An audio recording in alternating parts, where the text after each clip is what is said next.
Mais destaques e informações: as cidades brasileiras que aderiram à legislação sobre liberdade econômica registram um aumento de 40% nas contratações desde 2019, quando essa lei foi implementada. E para analisar esse aumento na empregabilidade nesses municípios, nós vamos conversar a partir de agora com Marcelo Faria. Ele é o presidente do Instituto Liberal de São Paulo e também coordenador do projeto Liberdade para Trabalhar e especialista do Instituto Millennium. Marcelo, seja muito bem-vindo à Jovem Pan News.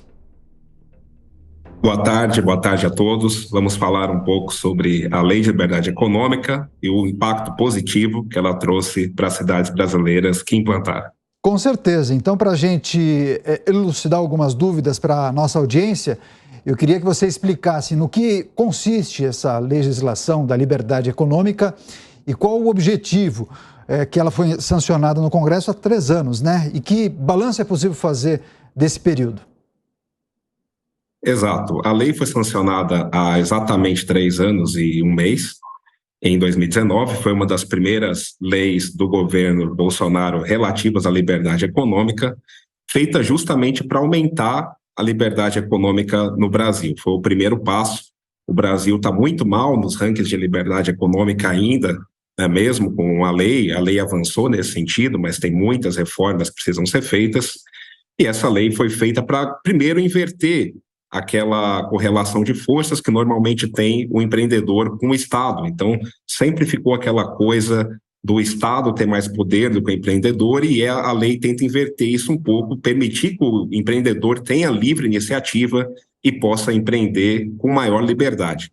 Então, a lei foi nesse sentido, e ela tem um ponto importante, que é o que a gente tem trabalhado no nosso projeto, e é o alvo do paper, que é a dispensa de alvarás. Então, é uma lei federal, mas como ela respeita o pacto federativo, os municípios é que devem regulamentar a lei para que eles definam quantas atividades são liberadas de alvará, e esse é o nosso principal trabalho e foi a nossa análise nesse paper. Perfeito. E quais são as principais cidades e estados que acabam colhendo os frutos por terem aderido a essa nova legislação? Nossa análise, no nosso projeto chamado Liberdade para Trabalhar, nós analisamos 3.118 cidades brasileiras, todas as cidades com mais de 10 mil habitantes, e dessas cidades, 520 implantaram a lei, e essa foi a base para a análise do paper. Os estados que mais avançaram na implantação da lei foram o Rio Grande do Sul, Minas Gerais, que tem feito um trabalho formidável nesse sentido, porque Minas Gerais tem muito mais cidades do que os outros estados brasileiros, Santa Catarina e Espírito Santo, são os estados que têm a maior proporção de cidades com mais de 10 mil habitantes que implantaram a lei e colheram benefícios com essa implantação. Então, tem cidade que aumentou o número de admissões 60%, mas, na média, como você bem falou, as cidades que implantaram a lei de liberdade econômica tiveram aumento de admissões, de contratações em 40%, e também tiveram de demissões em 25%, um número menor, ainda assim um número razoável, porque, obviamente, quando tem mais empresas abrindo, se formalizando, vai ter mais gente contratando e também, eventualmente, a empresa pode dar errado e seja necessário demitir. Mas, ainda assim, foi um impacto muito positivo trazido pela lei nas cidades que implantaram. Então, a gente tem um caminho muito longo ainda pela frente, só 16,6% das cidades brasileiras implantaram a lei, mesmo depois de 3 anos da sanção. Marcelo Faria, presidente do Instituto Liberal de São Paulo. Agora seguimos com a pergunta do comentarista do Grupo Jovem Pan, Miguel Daoudi. Marcelo, boa tarde. Marcelo, uma curiosidade, né? Pelo que eu entendo da Lei de Liberdade Econômica, há facilidade de você ter alvarás para funcionamento. Você não tem nenhum benefício tributário, você tem aquelas facilidades. Eu vejo aqui em São Paulo, acho que em torno de 90% dos estabelecimentos comerciais não tem alvará, né? Essa lei pegou nesse sentido? Você não acha que devíamos ter uma complementação no sentido de melhorar a questão do trabalho em si, diminuir a tributação do trabalho? Com certeza, é uma coisa que nós precisamos trabalhar no Brasil, essa tributação sobre o trabalho, ela é impactante, mas a própria lei, ela traz uma vantagem que é o município decidir quantas atividades ele libera. Então, a lei ela define que atividades de baixo risco podem ser dispensadas de alvará. Só que cada município ele define a quantidade de cidades que serão liberadas. Então, na média, os municípios que aprovaram, a cidade de São Paulo foi um deles, liberam em torno de 300 atividades. Nas Minas Gerais, por exemplo, a média lá são 701 atividades, que foi uma determinação do governador, do Romeu Zema, no sentido de que avançasse ainda mais o número de atividades liberadas no estado. Então, cada cidade vai definindo a quantidade de atividades liberadas. Então, obviamente, quando você tem uma cidade que libera 300, ela tem menos liberdade para empreender ainda do que uma cidade que liberou 700, ou do que Esteio, no Rio Grande do Sul, que liberou mais de 1.000 atividades. Então, a própria lei permite que a cidade aumente essa liberdade e que dispense o alvará de mais atividades, só que vai da vontade política, geralmente, dos vereadores e da prefeitura para ampliar essa quantidade de atividades liberadas de alvará. Agora, Marcelo, eu quero aproveitar sua presença, ainda aqui virtual, queria prestar serviço. Certamente, gestores públicos e até prefeitos podem estar acompanhando essa entrevista agora, ou talvez acessem esse conteúdo depois nas redes sociais e nas plataformas digitais do Grupo Jovem Pan. Como os municípios fazem para elaborar esses projetos e de que maneira eles têm que se organizar para regulamentar todo esse processo em relação à lei naquela realidade? A gente, claro, fala de São Paulo, de Belo Horizonte, ou dos grandes estados, Minas Gerais, Rio de Janeiro, mas é aquelas cidades menores. Como implementar essas mudanças? Começa por onde?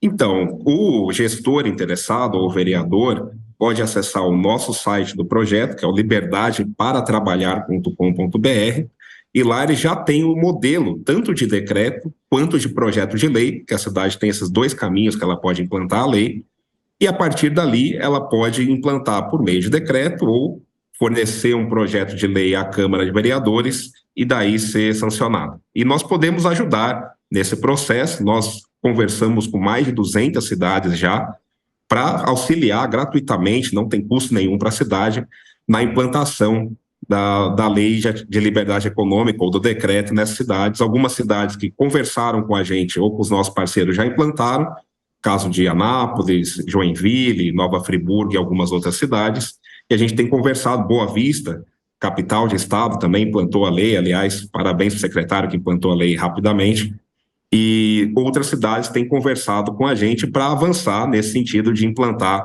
a lei ou o decreto em suas cidades. Então, a gente dá todo o suporte que a cidade precisar para que ela avance nesse sentido. Basta entrar lá no site do projeto, como eu disse, liberdadeparatrabalhar.com.br. Miguel Daúde, mais uma questão, por favor.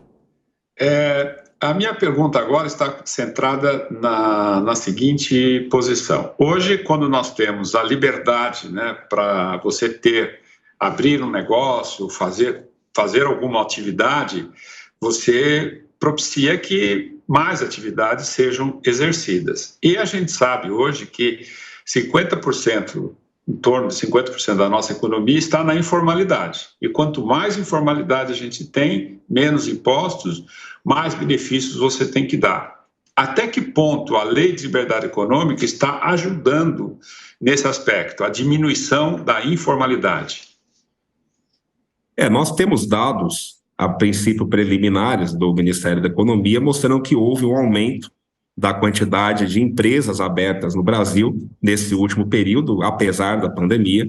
Nós não conseguimos analisar esses dados ainda, porque os dados estão no site do Ministério há 3, 4 meses, mas não estão os dados brutos, então a gente não conseguiu analisar essas informações. O que a gente vê é que são dados de algumas cidades específicas mostrando que houve um grande aumento também na casa de 40%, 50% no aumento de abertura de empresas nas cidades que implantaram a lei de liberdade econômica. Minas Gerais tem esse dado, também foi na casa de 40%.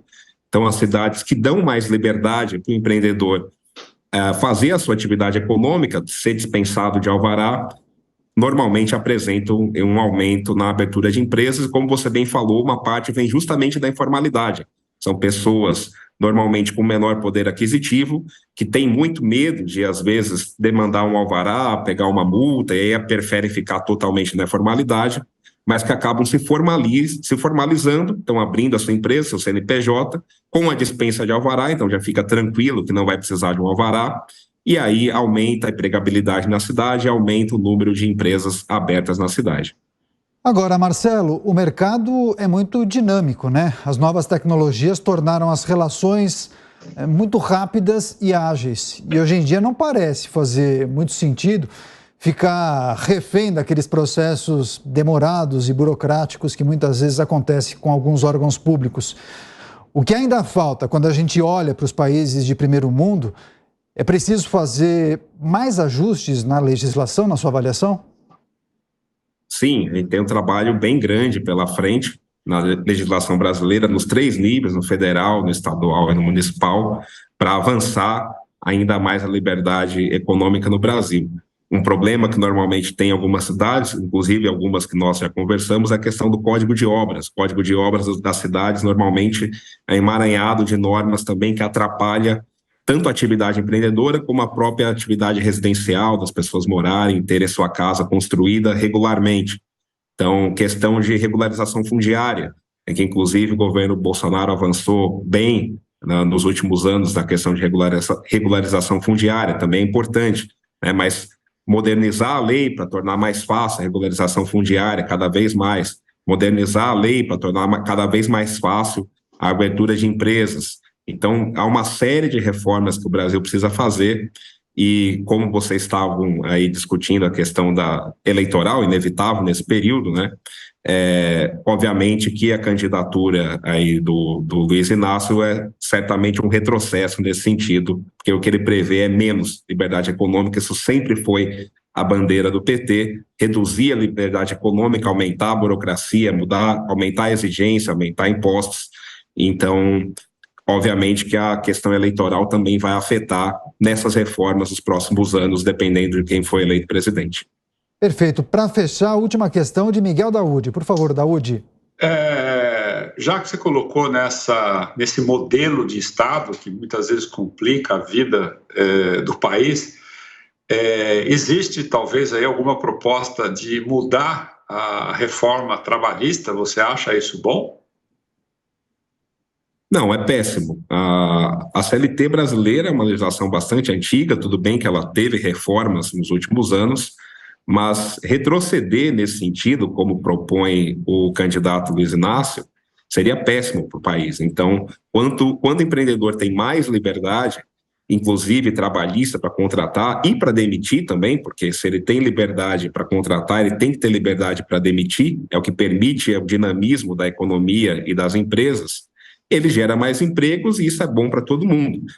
Quando você propõe um retrocesso na reforma trabalhista, como propõe o Lula, o que ele quer é mais burocracia, mais Estado regulando e, obviamente, isso gera menos empregos. Então, quanto mais liberdade, mais atividade empreendedora, mais pessoas sendo empregadas, maior dinamismo na economia. Quando menos liberdade, mais Estado, menos dinamismo na economia. Na prática, é o que nós temos de conflito aí nas 2 candidaturas no segundo turno. Mais Estado ou menos Estado.